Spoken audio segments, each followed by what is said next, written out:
welcome back to Bookmas. Today we're going to be talking about my top 5 favorite fantasy books that I read in 2024. This was such a difficult list for me to compile because I personally love fantasy. It's probably my favorite genre, so I've read a lot of fantasy books this year. Picking my top 5 out of the ones that I've read was a lot more challenging than I initially expected, but we did it. We're here. We're going to talk about them. I'm going to give my review and synopsis of each book as normal. We're just going to get straight into it. So grab your coziest blanket, grab your hot drink, hot tea, hot coffee, hot cocoa, hot toddy, and let's get into it.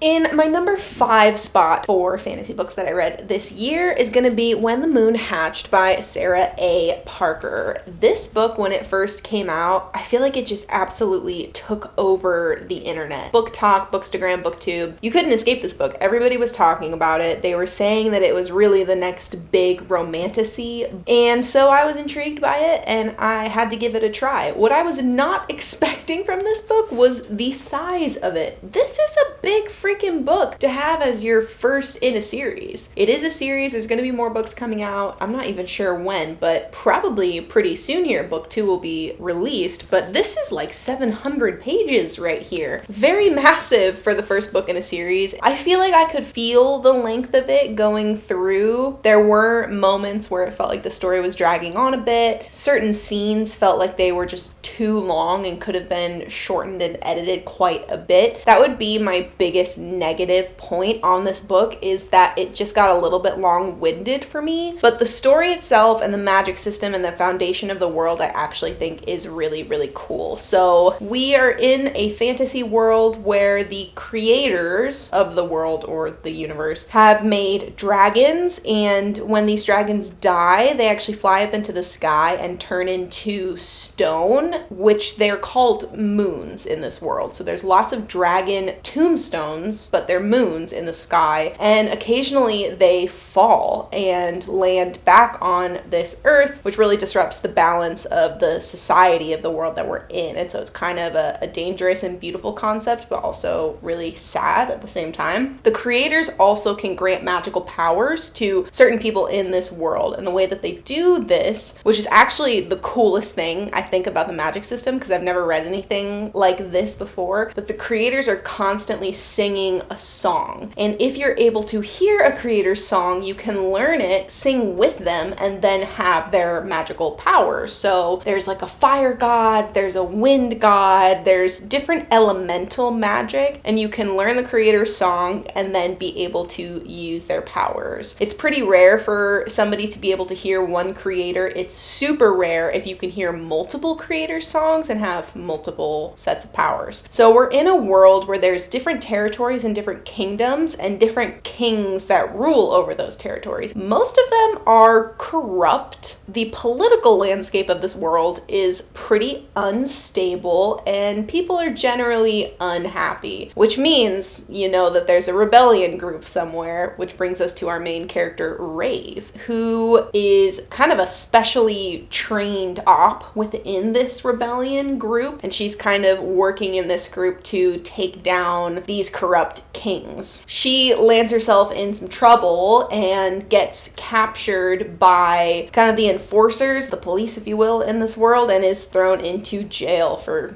being bad. And that is where she meets our other main character, Khan. Khan is a royal in one of the territories, and he's kind of doing his best to keep everything together and to keep things stable and at rest, but he's also dealing with a lot of heartbreak and grief from a lost love a couple years ago. So him and Rave meet, and it's pretty obvious at the very beginning that there's a lot more going on between their relationship than we know, and even more than they know. Rave, something interesting about her is that there's a lot in her past that she doesn't remember, and so it's very shrouded in mystery. It's very concealed, cloak and dagger type stuff, where she is figuring stuff out about her past and we're figuring it out with her. So there's a lot of mystery involved. There's a lot of romance, a lot of romantasy stuff. I think the world is really, really cool. I think the characters are very compelling as well. Again, I think my main negative point, especially especially for a book one, this is just too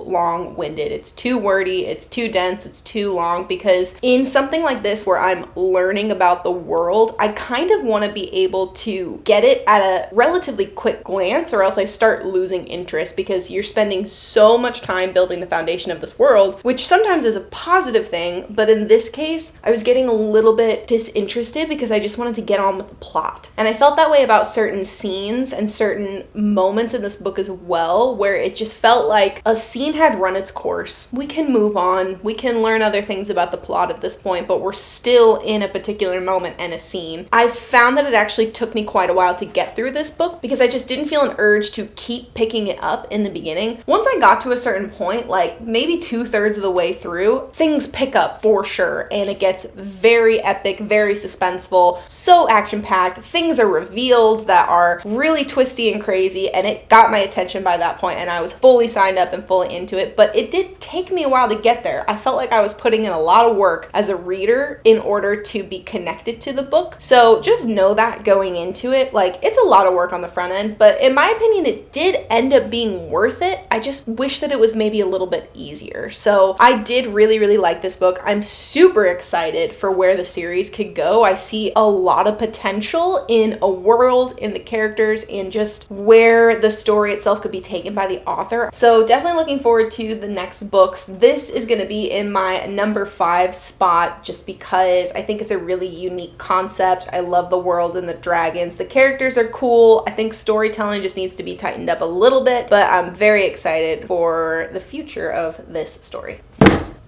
In my 4th spot for the top 5 fantasy books, I'm gonna put One Dark Window there. This is my most recent fantasy that I've read, actually. I finished it kind of later in November, but I had downloaded it on Kindle Unlimited for a long time and just never started reading it. And then I saw these special edition books in Barnes & Noble that I just think are so beautiful, and that kind of kickstarted me into wanting to read the series because I didn't want to buy the books and just have it sit on the shelf for so long. Oh my goodness. You've come to say hi. Hello. Okay, you can lay here, but you gotta be quiet, okay?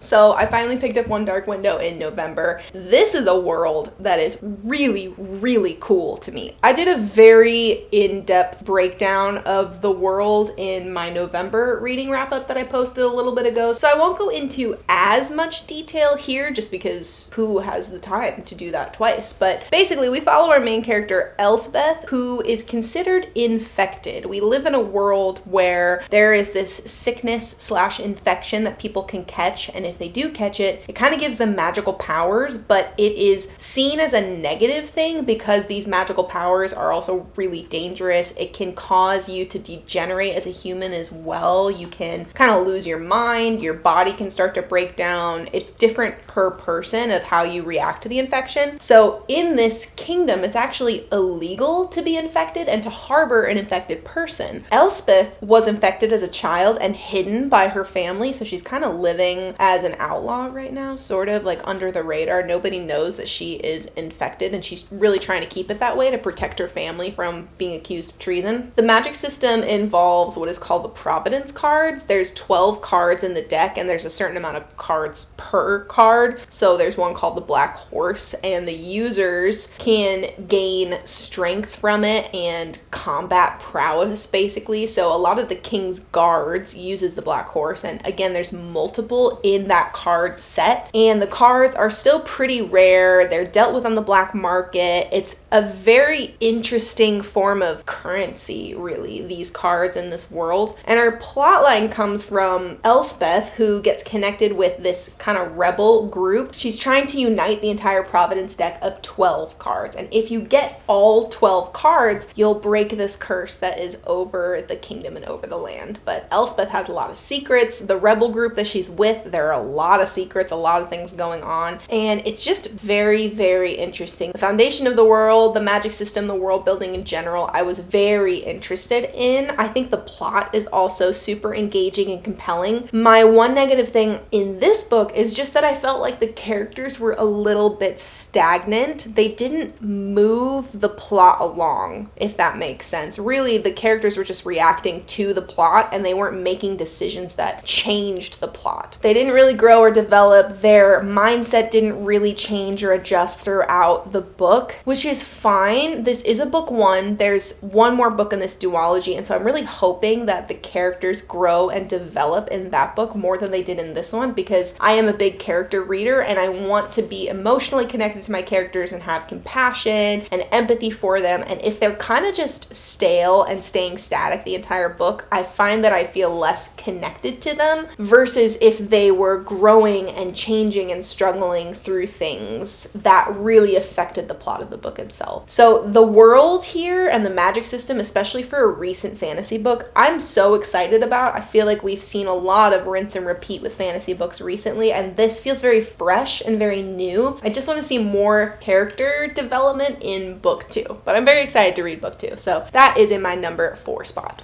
Are you comfy?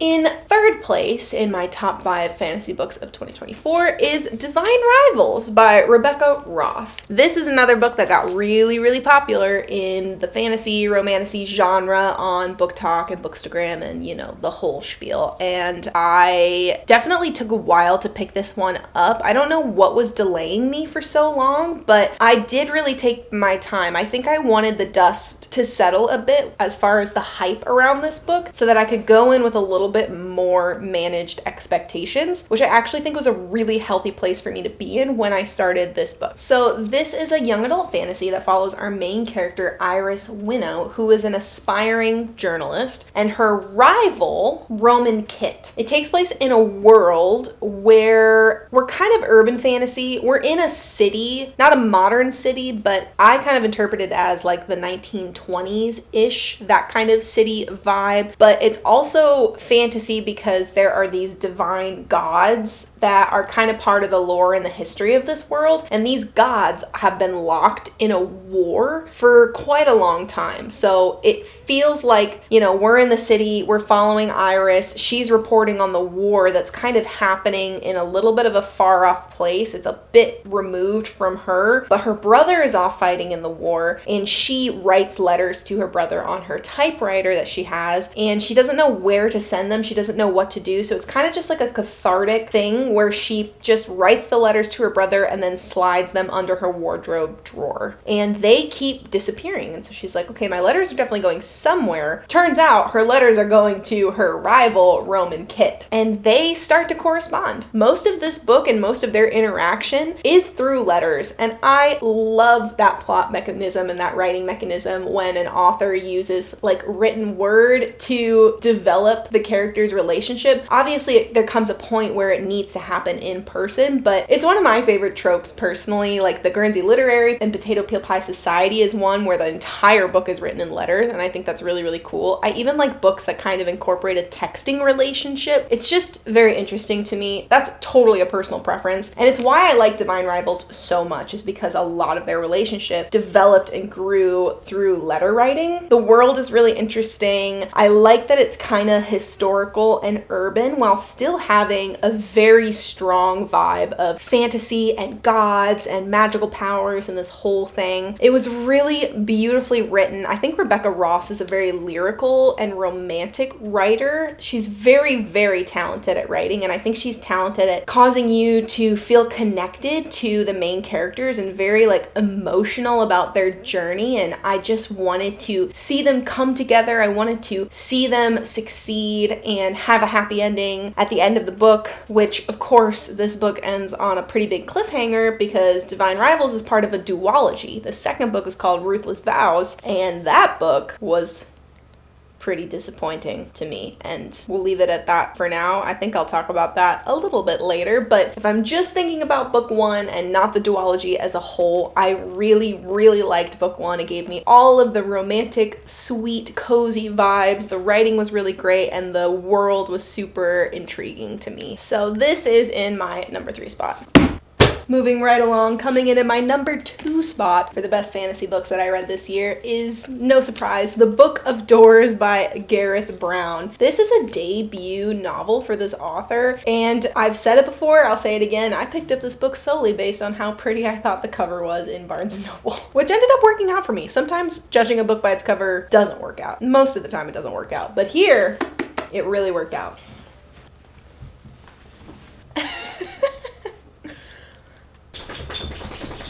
So the Book of Doors follows our main character, Cassie, and she comes across this mysterious old book that kind of looks like a journal, and she very quickly realizes that it is not just any old book, it is magical. So in this world that takes place in modern day time, I think we're in New York City a lot of the book, there are certain books that have powers. There's the Book of Doors, obviously, and that can be used to transport you to any door that you can picture in your mind. There's the Book of Light, which, you know, you can use light with it. There's the Book of Joy. You can give or take away somebody's joy. There's the Book of Pain, where you can give somebody pain. There's the Book of Memories, where you can affect people's memories, take away their memories, give them certain memories. All of the books can kind of be used for different forms of good and evil, which makes them very powerful and very dangerous. So there's kind of 2 sects of people here. There's the people that want to protect the books and want to make sure that they're being used for good. And then over here, there's the bad guys. There's the guys that want to use these books for evil. They are no good. What I loved about this book in particular is that it was such a true good versus evil plot. I'm all for the morally gray hero or villain. I'm all for flawed people and broken people and getting their stories. I think that they're really, really good to have stories like that. But sometimes I just want good versus evil. I want somebody to root for. I want somebody to trust who I know is good. And I want them to have a big bad guy that they're trying to fight off. This book really gave that to me. It felt like, you know, the Lord of the Rings vibes, where we have the fellowship that is pure and good and working for the good of all mankind. And then we've got like Sauron over here who's trying to do some evil stuff. It kind of was on that same level for me, where I knew exactly who I could trust. I knew who I needed to root for in our main characters.